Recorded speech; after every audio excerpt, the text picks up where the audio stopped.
مساوات کے اصول کے مطابق جو ہے فیصلے کیے جاتے ہیں. قانون ہوتا ہے فیصلہ کرنا، ٹھیک ہے، فیصلہ کرنے والے جو ادارے ہوتے ہیں. تو وہاں پہ یہ دیکھا جاتا ہے کہ جو معاشرے ہیں کیا وہاں پہ جو ہے قانونی مساوات موجود ہے، کیا طریقے جو وہاں پہ انصاف کرنے کے جو طریقے ہیں وہ اس میں جو قانون ہیں ان میں جو ہے برابری کو دیکھا جاتا ہے، یا پھر وہاں پہ بھی یعنی کہ کیا قانون کے سامنے سب برابر ہیں. قانون کی نظر میں یہی ہوتا ہے نا کہ قانون کی نظر میں سب برابر ہوتے ہیں. تو اور قانون کو سب پر بالادستی حاصل ہے، یعنی کہ یہ بھی دیکھا جاتا ہے کہ اگر قانونی مساوات ہے تو کیا وہاں پہ قانون کی نظر میں سب برابر بھی ہیں، اور کیا قانون جو ہے قانون کو سب کے اوپر جو ہے بالادستی یعنی کہ اہمیت حاصل ہے، وہ فیصلہ کر سکتا ہے اپنی آزادی سے. نمبر 3 پہ ہے کیا وہاں کے معاشرے میں معاشی اور اقتصادی مساوات موجود ہے. اب یہ نمبر 3 پہ کیا آ گیا کہ معاشی روزگار کمانا، ٹھیک ہے، اور اقتصادی یعنی کہ ملک کی اقتصادی جو ترقی ہوتی ہے اس میں مساوات موجود ہے یا نہیں ہے. یعنی کیا ہر ایک کی بنیادی ضرورتیں پوری ہو رہی ہیں. یعنی کہ یہ بھی دیکھا جاتا ہے کہ یہی تو نہیں کہ صرف ایک ہی طبقہ جو ہے، کوئی ایک ہی قوم، کوئی ایک ہی علاقہ جو ہے وہی اپنی بنیادی ضرورتیں پوری کر رہا ہے اور باقی جو ہے اس سے محروم ہیں. یہ دیکھا جاتا ہے کہ ہر ایک کی بنیادی ضرورتیں پوری ہو رہی ہیں، اور کیا ہر ایک کو اپنی صلاحیت کے مطابق کام اور کام کا معقول معاوضہ مل رہا ہے. اس کے بعد کیا دیکھا جاتا ہے کہ جو معاشرہ ہے اس میں جو ہے ہر انسان کو جو اس کی صلاحیت ہے اس کے مطابق اس کو کام دیا جا رہا ہے. کیا اس کی صلاحیت سے بڑھ کر تو نہیں اس کو کام دیا جا رہا، یعنی کہ وہ اس کو جتنا بوجھ نہیں اٹھا سکتا اس سے بڑھ کر اس کو جو ہے اس کے اوپر بوجھ لاد دیا گیا ہو، اس کی ذمہ داریاں سونپ دی گئی ہوں جن کو پورا کرنا اس کے لیے مشکل ہو. کیا ایسا تو نہیں ہے؟ اور یہ دیکھا جاتا ہے کہ جو کام وہ کر رہا ہے کیا اس کا معاوضہ اس کو صحیح مل رہا ہے، اس کے مطابق مل رہا ہے. کہیں ایسا تو نہیں کہ کام تو بہت زیادہ اس سے لیا جا رہا ہو، معاوضہ کم دیا جا رہا ہو. تو یہ یعنی کہ سماجی انصاف میں یہ بھی آ جاتا ہے کہ انسان کو اس کی صلاحیت کے مطابق کام دیا جا رہا ہے یا نہیں دیا جا رہا، یا پھر اس کی صلاحیت کے مطابق جو وہ کام کر رہا ہے اس کو اس کے مطابق اس کا جو صحیح مناسب اس کا معاوضہ دیا جا رہا ہے.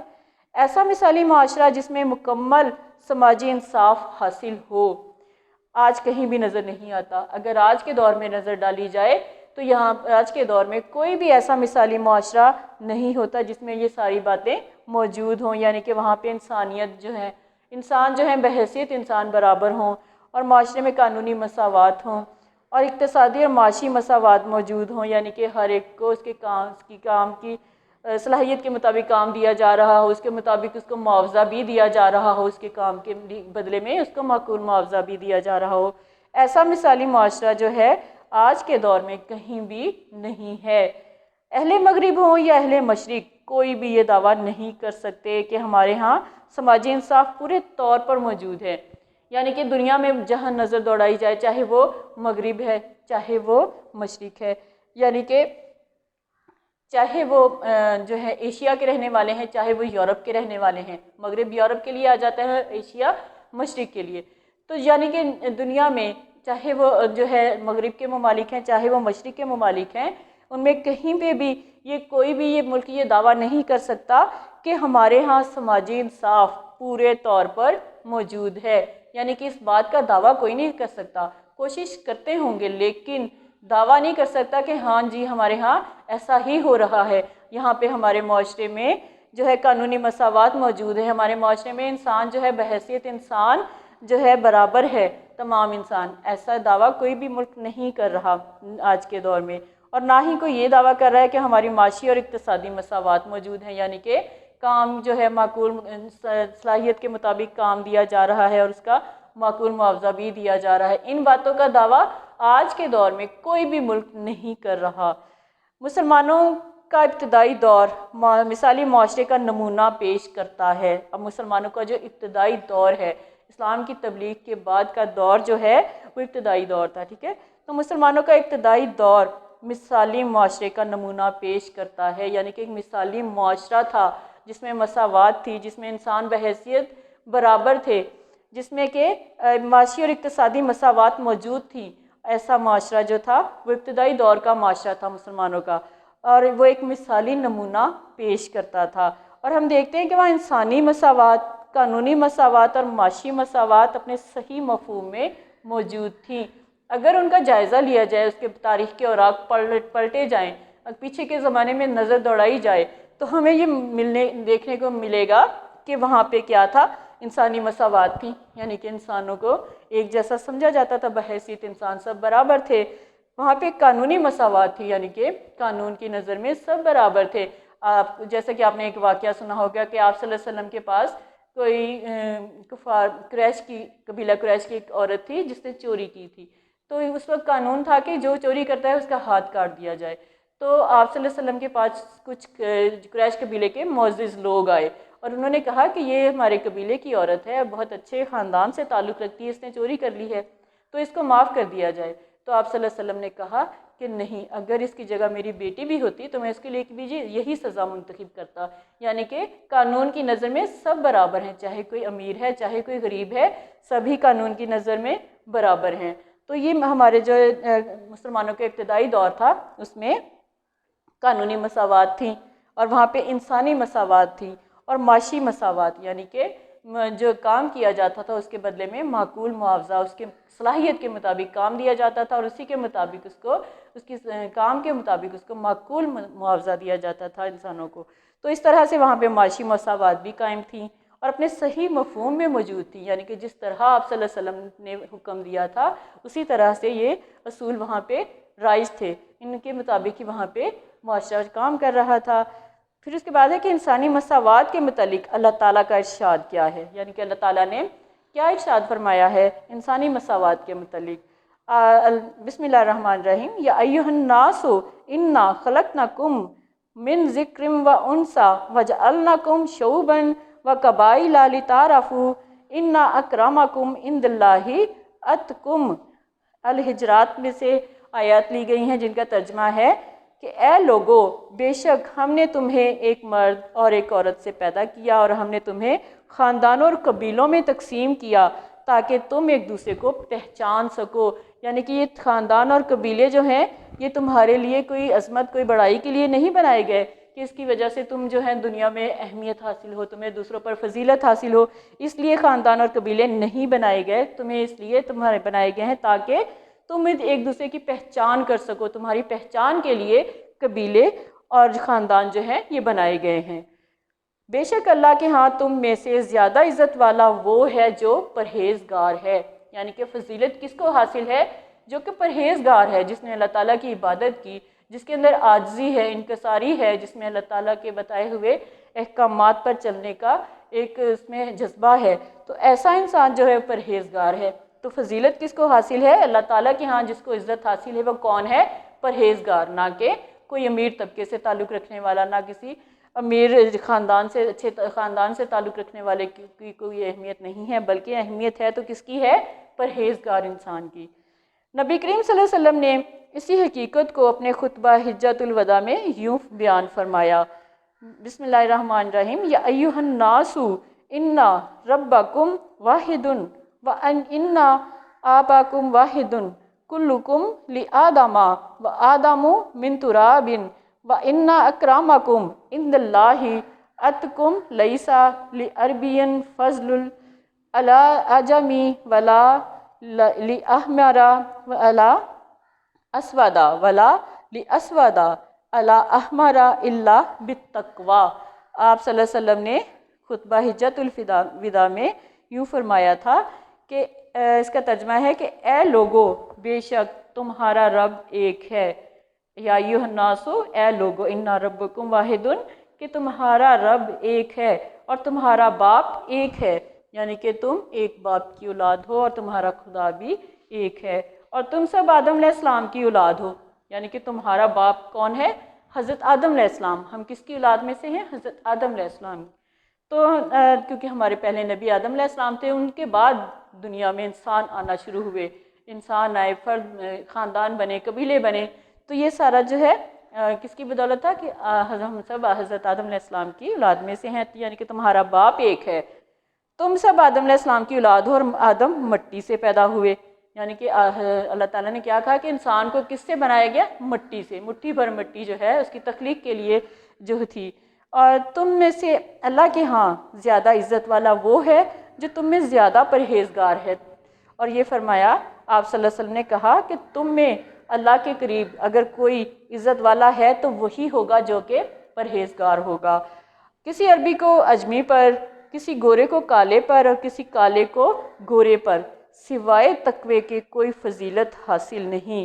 یعنی کہ آپ صلی اللہ علیہ وسلم نے کہا کہ کسی کو کسی یعنی کہ یہ علاقے کے لحاظ سے، یعنی کہ عربی ہے اس کو اہمیت حاصل ہے، اجمی جو ہے اس کو کوئی اہمیت حاصل نہیں ہے، یا پھر کسی گورے کو کالے پر اہمیت دے دی جائے کہ رنگ و نسل کی بنیاد پہ کسی کو اہمیت کوئی حاصل نہیں ہے۔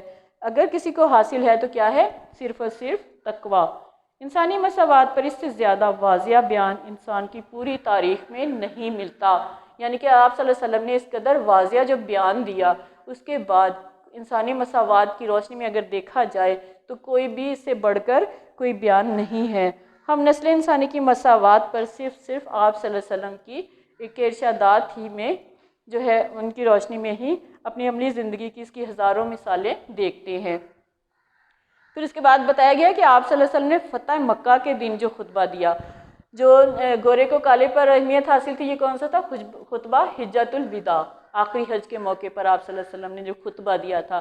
پھر ہے کہ آپ صلی اللہ علیہ وسلم نے فتح مکہ کے دن، یعنی کہ جب مکہ فتح ہو گیا تو اس دن جو آپ نے خطبہ دیا اس میں قوم کو یہی فرمایا کہ اللہ نے تمہارے جاہلیت کے غرور اور خاندانی افتخار کو ختم کر دیا۔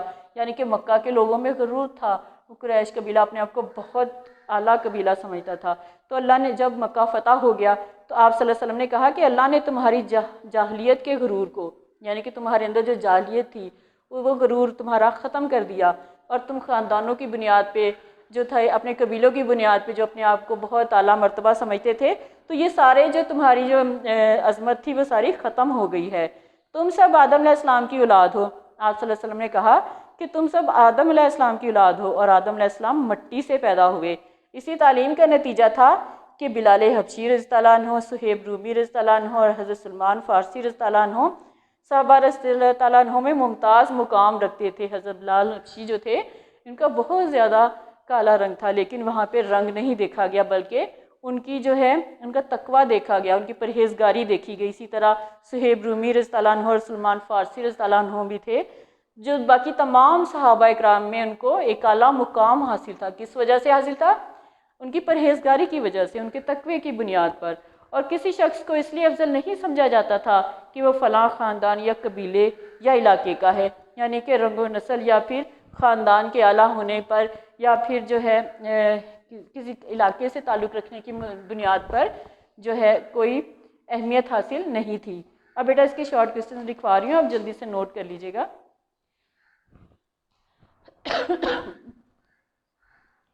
نمبر 1 میں ہے کہ سماجی انصاف کے کیا معنی ہیں؟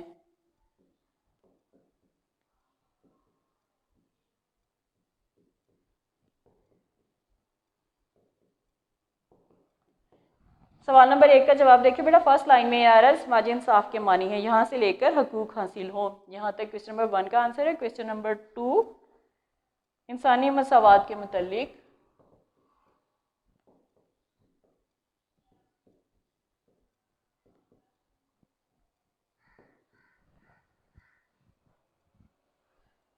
اللہ تعالیٰ کا ارشاد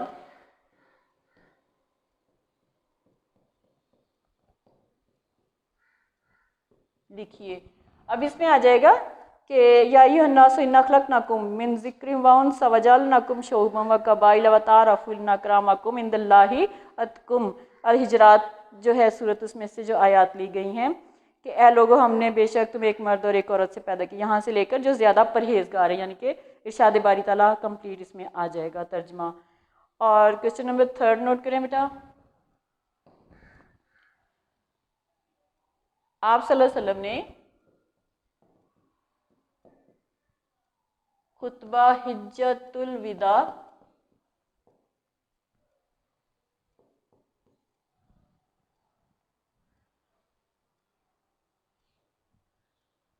خطبہ حجۃ الوداع میں انسانی مساوات کے بارے میں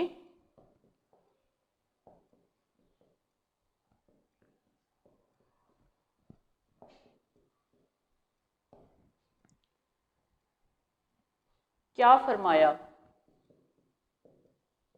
اس میں آپ صلی اللہ علیہ وسلم کا ارشاد آ جائے گا، ٹھیک ہے، کہ اے لوگو بے شک تمہارا رب ایک ہے، تمہارا باپ ایک ہے، یہاں سے لے کر کوئی فضیلت حاصل نہیں ہے۔ کویسچن نمبر 4 ہے مسلمانوں کا ابتدائی معاشرہ کیسا تھا؟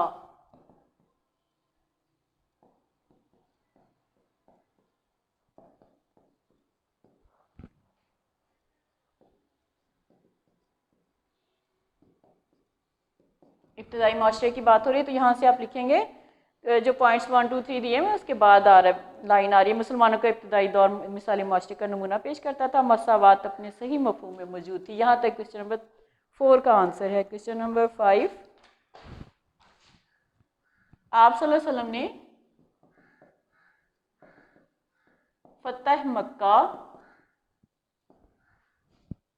کے دن اپنے خطبے میں